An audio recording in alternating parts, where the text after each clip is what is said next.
જી બિલકુલ નહીં, કારણ કે તમે જુઓ કે પ્રચંડ બહુમતીની જીત કહેવાય. તમે અત્યારે પણ સીટની દ્રષ્ટિએ જુઓ તો ભારતીય જનતા પાર્ટી પાસે સૌથી વધુ સીટ દેખાડી રહ્યું છે, અને જનતાનો જનાદેશ જે છે એ મોદીજીના નેતૃત્વ પર છે. જનતા જાણે છે કે આ દેશને મહાશક્તિ બનાવવી હોય તો એ મોદીજીના નેતૃત્વથી જ શક્ય બને, સંભવ બને. એટલા માટે જ તેઓ વારંવાર મોદીજીના નેતૃત્વ પર વિશ્વાસ મૂકે છે. અને તમે જુઓ જેટલી પણ સરકારી યોજનાઓ છે એ યોજનાઓ નીચે સુધી ઉતરે આ પ્રકારનું પારદર્શક જે નેતૃત્વ કહેવાય માત્ર ભારતીય જનતા પાર્ટી આપી શકે ને. એટલે કોઈ પણ પ્રકારનું આ પ્રચંડ બહુમતી કહેવાય. આમાં અમારી પાર્ટી પાસે સૌથી વધારે સીટ છે અને એક પ્રકારની શિસ્તબદ્ધ જે આ ગઠબંધન થયું છે, ત્રણેય પાર્ટી ચર્ચા કરી અને ખૂબ સારું નેતૃત્વ કરી અને મહારાષ્ટ્રનો સારામાં સારી રીતે કઈ રીતે વિકાસ થાય અને ડબલ એન્જિનની સરકાર કઈ રીતે સારામાં સારું કાર્ય કરે એના ઉપર જ લક્ષ્ય રાખશે.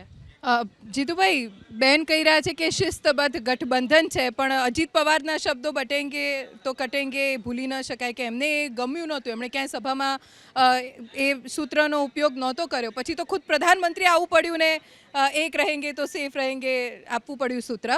પણ હમણાં એકનાથ શિંદેને પણ સાંભળ્યા, એમણે પણ કહી દીધું કે વધારે બેઠકો એટલે જરૂરી નથી કે મુખ્યમંત્રી એમના.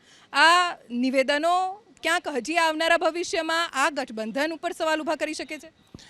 બેન, ચોક્કસ આપણે જોઈએ છીએ કે જ્યારે પણ એ કોઈ ટીમ બને ને, ટીમમાં એવું થાય કે ટીમ લીડર હું કેપ્ટન બનું એની દોડ ચાલતી હોય. અહીંયા પરિસ્થિતિ એ છે કે બધાની એક જ નજર હતી ખુરશી પર અને સત્તા પર. એટલે કોઈ અહીંયા કોઈ સેવા કરવા માટે તો ભેગા નતા થયા. બધાને સત્તા જોઈતી છે અને સત્તા માટે જ આવ્યા છે. અને એના માટે બધા નિયમો, નીતિ નિયમો, પોતાના આદર્શો અને પોતાના પક્ષના પણ જે મૂલ્યાંકન હતા એને પણ ખાડે મૂક્યા છે.